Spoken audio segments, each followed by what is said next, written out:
Hi, and welcome to CryptoBiography. I'm your host, Brandon Starr. This is episode 159, and it's part 6 of The Island. And here we go.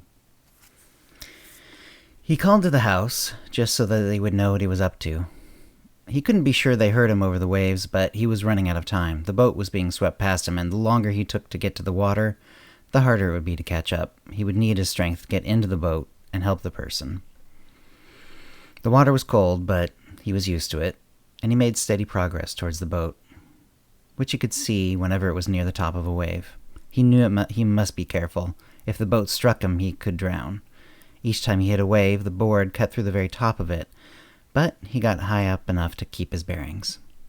As he got closer, he could see the person in the boat was flopping around loosely. He may be dead, thought Carden, and it did seem to be a man, though he hadn't gotten too good a look yet. He was coming up from behind the boat, which was how he wanted it. The bow would be bending up over him if he approached it from that direction. From this side, the boat would go straight up and he would be much easier to get in. He had to make a decision. How to get the boat back to shore. He couldn't put the man on the board and expect him to get to dry land alive. The boat was still rolling heavily in the waves as he came up on it. As he reached, the board skidded forward and he smacked the side of his face hard on the stern of the boat. Out of instinct, he grabbed the boat and his head cleared. He pulled himself partway up to get a good look. The man was lying on the bottom of the boat. Fortunately, there was not too much water in the boat, and it wasn't coming close to drowning him. There were 2 oarlocks, but no oars. He couldn't see a paddle either. He must have had oars, Carden thought, but lost them when he got knocked out. For knocked out he seemed to be. There was a bit of blood, but not so much that it was some sort of deep cut on his head. He would have to tie the board to the boat and pull it to shore. He put the rope through the hole in the board, which they had near the back end, and then tied it to a small cleat on the back of the boat. That would do for now. Then he pulled himself into the boat. It was difficult, but he had done similarly before, and soon he was crouched in the back of the swaying vessel. He crawled forward until he was by the head of the man. He checked, and the man was alive, but giving him light slaps did not awaken him. The man's head was up on a bag filled with something, Carden didn't know what, and so he wasn't likely to drown on the way back while unconscious. He untied the hooked rope from the cleat at the back of the boat and tied it around a board across the bow. The hook was not needed after all. Carden pulled the board near the bow of the boat, took a good amount of rope in his hand, and jumped into the water. Then he used the rope to get the board to him quickly and more safely. Once atop the board again, he made for shore. He wasn't strictly going for his own dock. The current was still pulling them along the beach, but anywhere would do. The boat and its occupant had enough mass that the going was slow. Still, he made steady progress. The real trick was when they reached the breakers. Normally, the board could be ridden on a wave, but with the boat pulling behind, the board was letting the waves slip out from under and continue on. Then the boat started to catch the waves and several times came dangerously close to crashing over Carden on his board. Only powerful paddling kept him ahead of the boat at those moments. He could see Gwen and the children all on the beach, following him alongside.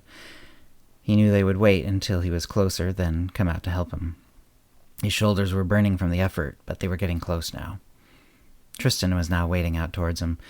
Carden didn't want to get off the board until he was sure his feet would hit the bottom. When Tristan was only a few feet away, he jumped off, holding the board tight with one hand and reaching out to Tristan. Together they pulled the boat back to the beach, first by pushing the board, then by pulling the rope.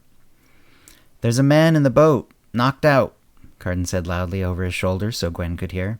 Gwen said a word to Morgan, who ran back to the house. Carden knew that Morgan would be going for their health supplies.